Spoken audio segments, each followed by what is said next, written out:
It's perfect. Every stitch tells a story. In the heart of the bustling city stood Efwa's boutique, the Eternal Stitch. The air inside smelled of cedar and expensive incense, but beneath the jasmine there was a faint metallic scent of cold copper. Efua spent her mornings adjusting the heavy fabric draped over her centerpiece mannequin, Ajua. Ajua was perfect. Her skin was the color of polished mahogany, and her eyes were fixed in a stare so profound it seemed to follow Efua across the room. Perfect fit. Just a little more here. Yes, that. This one will shine. The bell chimed, announcing the arrival of Omolara, a woman whose wealth was as loud as her laughter. She swept into the shop, her silk head wrap trailing behind her like a peacock's tail. Efua greeted her with a practiced smile, though her heart hammered against her ribs. Omolara didn't come for the fabric. She came for the prestige of owning a garment modeled by one of Efua's living statues. Omolara walked straight to Ajoa, circling her with predatory grace. She reached out a manicured finger, tracing the line of Ajoa's jaw. The craftsmanship is divine, Efua, Omolara whispered, her eyes wide with envy. How do you get the texture of the skin to feel so warm? Most mannequins are cold as winter, but this one feels like she's just holding her breath.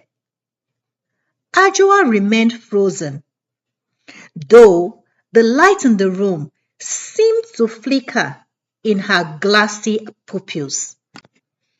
Efua's mind drifted back to the rainy Tuesday when Jabari had arrived at the service entrance. He was a man of shadows, wrapped in a coat that seemed to swallow the light. He had offered Efua a deal, the most lifelike mannequins in the world, in exchange for a percentage of her soul's peace. At the time, her shop was failing. She had signed the gold-sealed invoice without looking at the crates he hauled inside, crates that breathed. As Omolara moved to the back to look at silks, Efua returned to Ajao. She leaned in to straighten a stray thread on the collar, and that's when she saw it. A single crystalline bead was rolling down Ajao's cheek. It wasn't wax, and it wasn't raisin. It was salt water. Efua reached out, her fingers trembling, and wiped the tear away. The skin beneath was soft, yielding, and unmistakably alive. Panicked, Efua moved to the back of Ajao's neck, lifting the heavy braided wig the mannequin wore. There, stitched directly into the nape of the neck, was a glowing violet thread. It hummed with a low, sinister vibration, pulsing like a heartbeat. It wasn't just a garment holding Ajao together. It was a curse. Every mannequin in the shop had one. A teeter to the man in the iridescent coat. The bell chimed again, but this time the visitor wasn't a socialite. A young man named Kojo burst in, his clothes dusty and his expression desperate. He ignored the silks and the perfumes, his eyes scanning the mannequins with a frantic energy. "She's here," he gasped. his gaze locking onto Ajao. Efua stepped forward, trying to block his path, but Kojo's grief was a physical force. Kojo collapsed to his knees in front of Ajao, clutching her stiff, unresponsive hand. Ajao, I've looked everywhere, he sobbed. He turned to Efua, his eyes burning with accusation. What have you done to my sister? A man promised her a job as a model. He said she would be famous, that her beauty would never fade. He took her from the village 3 months ago. I didn't know, Efua whispered, the weight of her success suddenly feeling like a shroud.